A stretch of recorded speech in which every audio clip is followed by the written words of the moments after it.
Hey! Welcome back, my creative cosmonauts. Today's episode is truly special, so let's rock it. You know what? Let's stick it up here.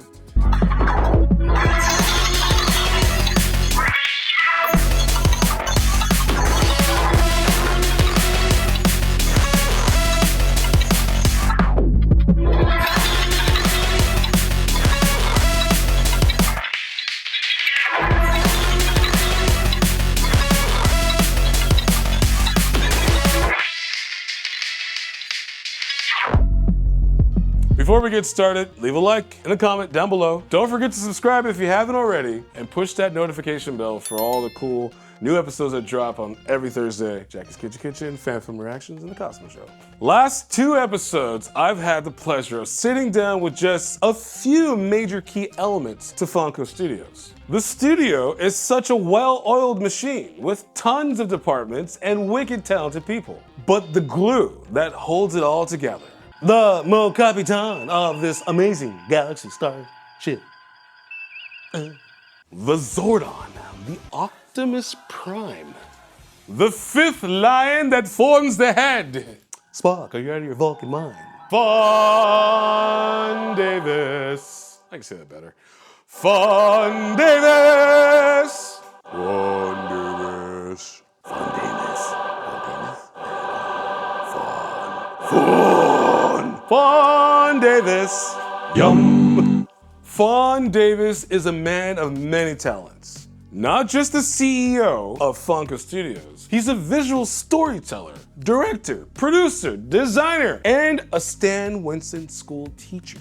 Hell, a judge on BattleBots. As a production designer, he has worked on some crazy, amazing stuff. I mean, his IMDB, oh my God, check this out. I mean, Beacon, it's an actually cool film. I watched it, you should watch it too. In Through the Outdoor, okay? Dark Asset, Black Barbie, it's a documentary. Cosmic Fling and Monsters and Fables. It goes on and on and on and on and on and on and on and on and on and on and on. I'll be right back. And on and on and on and on and on and on and on and on on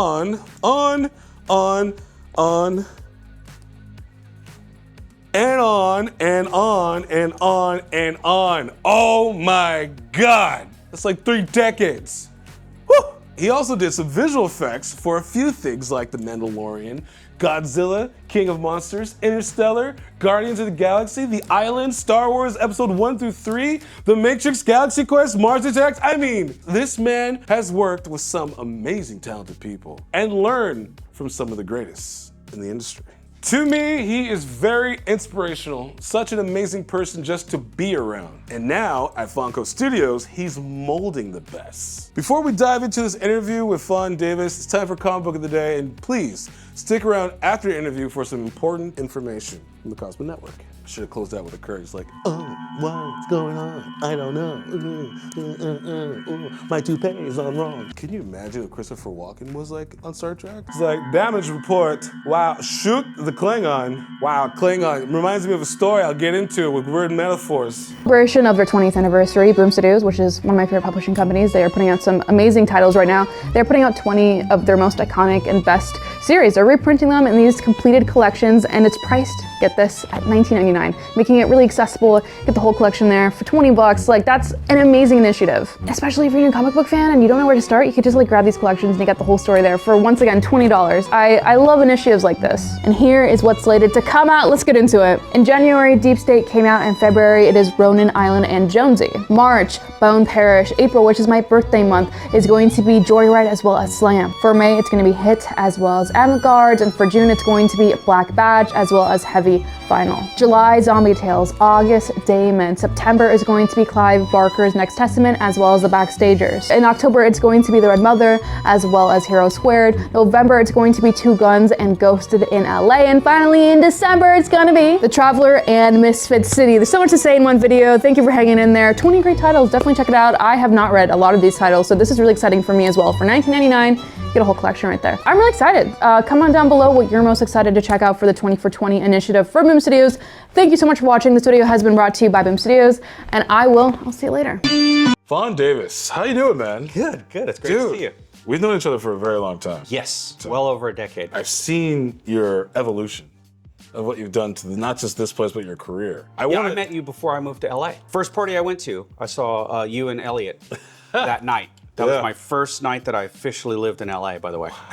Wow. I want to know, is what point in your childhood did this create the domino effect? Like what triggered you, like, this is what I love, this is what I like? I always really enjoyed trying to figure out how things work. I remember my parents, first time I discovered a screwdriver, I took everything apart in the house to my parents' chagrin, right? And then eventually I learned how to put things back together. And then, you know, like most kids, I played with Legos, and but I was really into model kits. Star Wars came out, and it wasn't seeing the movie that kind of triggered this reaction, but seeing, I went to the library because I thought the movie was cool. And I picked up this book called Star Wars Making of the Movie, right? And I'm flipping through, and there's model makers making models for the movie. And I'm like, that's a job? You know, like right there, I was like, okay, that's what job I want, you know? Yeah, was that your big gig, episode 1? First big feature film that I worked on was Nightmare Before Christmas. Wow. Because I started as a set builder in full scale, and then I got into props and model making a little bit. And then one of the jobs I had was at Colossal Pictures with Henry Selick directing Pillsbury Doughboy commercials. Oh my God. Right? When he was tapped into by Tim Burton to direct Nightmare Before Christmas, he brought a bunch of us with him. That's crazy. None of us knew, you know, how big it was going to end up. It became a big deal like years later. Years later, I call it classic. That's just the industry. What I try to tell my Cosmonauts is, like, once you're part of something, and if you're doing a good job and people love the camaraderie that's going on set, they recommend you to the next one. Every time you kind of do a big project or you work for a big company, you build a social group around it. It's crazy. And I'm still in touch with people from every single one of those points in my life. It's really cool. And we still work together. That's the best part. That's beautiful. That's the best part. And I've seen you do that here with Fonco Studios. Yeah. You created a family and, like, a lot of cool people. Some people that I know, like Elliot, I've known him for a long time. Tell me about that. Like, were you scared to start something? It was kind of funny, actually. When I moved to LA, I swore I'd never run a company ever again. Because I ran Fonco Studios kind of on the side between feature films and projects in the Bay Area. It started in San Francisco and then up in Marin, close to Lucasfilm. It was just heartbreaking. The film community in the Bay Area was slowly dismantled to make room for the tech industry. Yeah. Right? And when that happened, Fonco actually died a slow and painful death.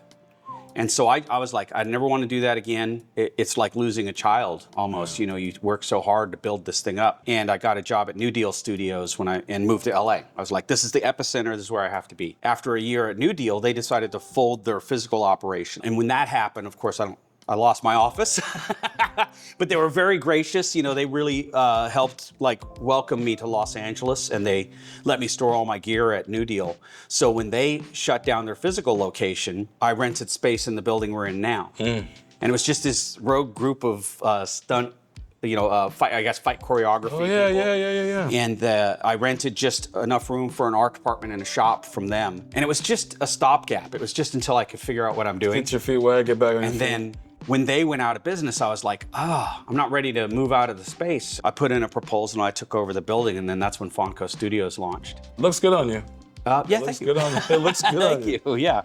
I'm pretty happy about it. Damn, so, like, you guys do commercials, Yep. music videos, movies, props. Oh yeah, set student designs. films. We'll work on student films too. Part of that is because, I recognize talent. You want to keep your talent working. So the best thing you can do is bring in any project you can that'll keep your crew working and not lay people off. And then you can maintain a really, really great talent pool of people that are, if you're loyal to them, they're going to be loyal to you. It doesn't hurt that when people come to our studio, it's always for something unusual. That keeps things interesting, right? The more we can do on a project, the better. What can you talk about that's in the works or coming out soon? Oh boy, we have a lot of stuff coming out next year, 2025. We did, I guess it's pretty recent, we did the space suits for Fly Me to the Moon. That was a pretty big one. We finally we're gonna be sharing some images of the stuff we did with Promo 360 for Avengers Station. So a lot of the Avengers costume pieces. That was something we couldn't talk about for a long time that just came around. it feels like a lot of the stuff we do we can't talk about for a year. Yeah. So there's always this weird delayed reaction for everything we post on social media. Or I noticed that with like celebrities when they do the press junkets and like they can't talk about anything while they're working on something else. But when that movie is out or the trailer's out, oh yeah, then you want to. And on that note, you know, it was probably well over a year ago, we did a Stan Lee documentary for Disney Plus. Oh, wow. It was our art department. We designed all the miniature sets and environments, and then we built everything in miniature here, and then they shot it in our main stage. Jesus. That's, God, I saw your display case out there. You have a lot. Oh, trophies, yeah. That's mostly that's for directing short films. And there's a BattleBots trophy in there. BattleBots. For destroying robots, yes. How did you stumble into BattleBots? Mark Thorpe was a model maker at ILM back in the 80s, I think it was, maybe even earlier. I wasn't there yet, but he was a model maker at ILM, and he created the sport of fighting remote control robots. Yeah. It's called Robot Wars, and it was just in a warehouse in San Francisco. It was only maybe like 24 people bringing the robots in and fighting. The first time I went, it was like, okay, this is for me. Have to do this. And my wife and I at the time, she was actually really excited about it because there weren't very many women in the sport. Nice. So she wanted to do our own robot, and she wanted it to be pink. Nice. It'll be noticeable. It'll be noticeable. So I built Mouser Mecha Catbot, which is a multi-weapon robot. It had a pneumatic tail, 200 pounds per square inch of force on that, and it was like a spike tip. And then there was forks to flip robots sideways, and then there was also a saw in the forehead. I think we had something around 36 robots when we started the show. And then the very next season after it hit television, over 500 people entered robots. Wow. So the sport just exploded after it hit television. Through the years, the arenas have become more and more sturdy because, you know, parts would fly into the audience. And so they had to keep making the wall higher. Now it's a completely enclosed structure. Cage, and then they kept having to make the Lexan thicker. Now it's 1.25 inches thick, which is thicker than some bulletproof glass. Wow. I lost my sponsor to build the robot that I was going to build. Greg and Trey and Peter Everson, some of my friends in that community, hit me up, and they were like, you know, we need a judge for the show. You know, all right, would you be able to do that since we can't get you to come in and compete? And I felt so good because I was like really crushed that I wasn't going to be able to go, not just for the fighting, but also just to see all my friends. Yeah. So, okay, I remember you gave me a DVD a long time ago. Oh, right. Of making kits and models and whatnot. Yeah. I like kit bashing. Yeah.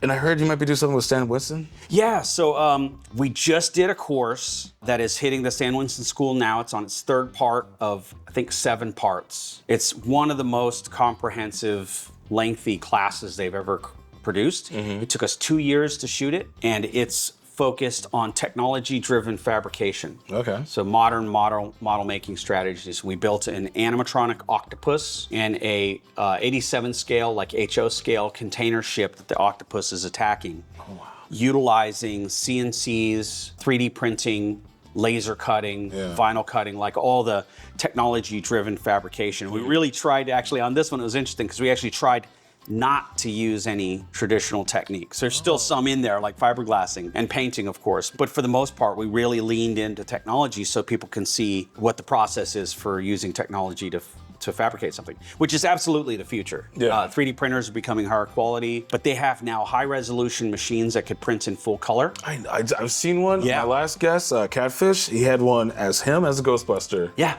And they colored the pack, the trap, the stickers, even on the Proton pack. Yeah. It was all one machine that did it. I was like, is this hand brush? Airbrush? Yeah, so they'll print in color, in high resolution, but you can print in translucent and opaque materials, and you can also print in flexible or rigid materials. I bet that helps a lot for prop making. Honest truth is, like, there are less model makers in the industry now than there used to be because a lot of people thought it was going to go away completely. It never has. We've been doing practical effects for decades, and I don't think it'll ever go away.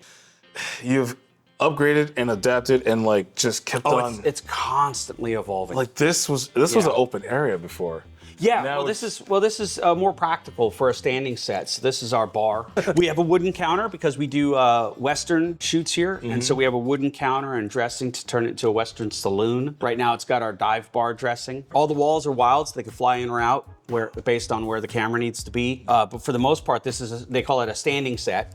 So it does live here. One, like we talked about before, the way we survive is diversity, you know, in terms of what we do. So we have full production facility. So we have like an art department. We have stages. You know, we have some post-production, so we have an editing suite, we have an Unreal suite because a lot of things are virtual production now, so we're doing assets for Unreal. We have the sound booth, so we do ADR, voiceover, Foley, all audio stuff. We design the stuff, and then we have fabrication shops, multiple spaces for different types of fabrication. We have Lawrence St. Laurent runs the costume department.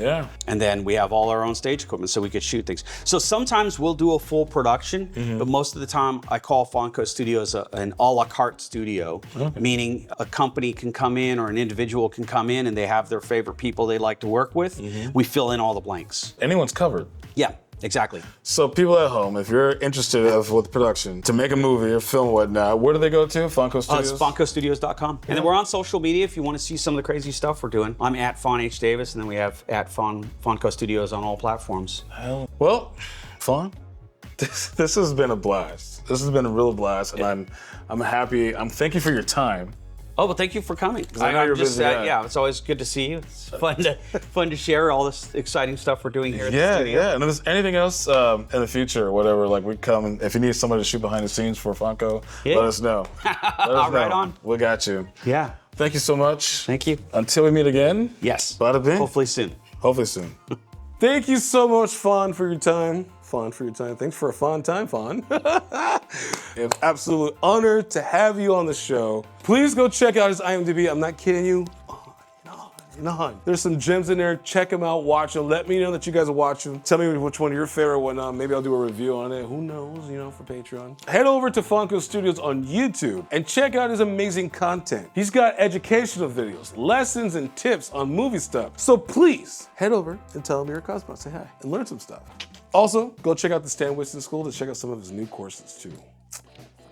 After this episode, the following Saturday, go to Patreon and check out a full behind-the-scenes walkthrough tour of Fonco Studios. So talk about memorabilia and stuff that he worked on that he still has like there in the shop. Sets, okay, the spaceship that me and Elliot were talking on, a small little city, and then some and so on. It's really cool. Only on Patreon, so go over there and check out, become a member. We got some low-ass tiers. Low-ass tiers. It helps out the channel.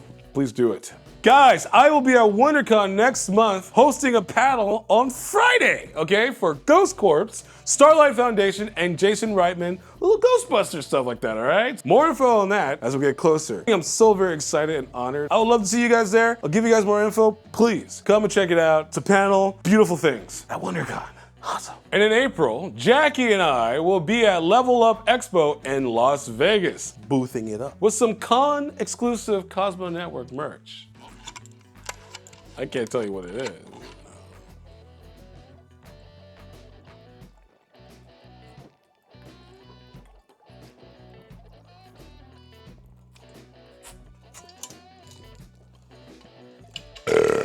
Anyways, I know we got an eviction notice, but the show... Wait, hold on. The show must go on! The show must go on. Anyways, the show must go on. So every Thursday, new episodes of The Cosmo Show, Jackie's Kitchen, and fan film reactions will be dropped. So make sure you hit the notification bar. Just do it. It's like, hey, new episode. Ding, ding, ding, ding. Yeah. Catch me every Monday on new episodes of the DELULU CANOE podcast, hosted by the beautiful, amazing Derek Taylor. Be sure to subscribe and say hi. 15% off, okay? 15 at BYOlightsabers.com when you use the promo code Cosmo to get yourself a NeoPixel baselit or a Canon lightsaber. Check it out, do it. It helps out the show a lot. New shows are on the horizon this year. We're trying to fill out 2 other slots, a Tuesdays and a Sunday. So every Thursday, Sunday, and Tuesdays, there will be something for you guys to watch. Like I said before, a one-stop hub, the Cosmo Network. We are working hard on a new giant cool thing for Twitch. We're coming to conquer Twitch. The Cosmo Network is coming for you, Twitch! But yeah, the game show. It's gonna be crazy. Am I very ambitious? Yes. Do I want all the shows? Yes. Guys, so the eviction notice, the fires, things are happening, whatnot in the world. But we all stick together, help each other out, and be there for one another. We can get through all this crap. With that said, the world can be a rough place as long as you have love, peace, chicken and grease. Shoot first and prosper.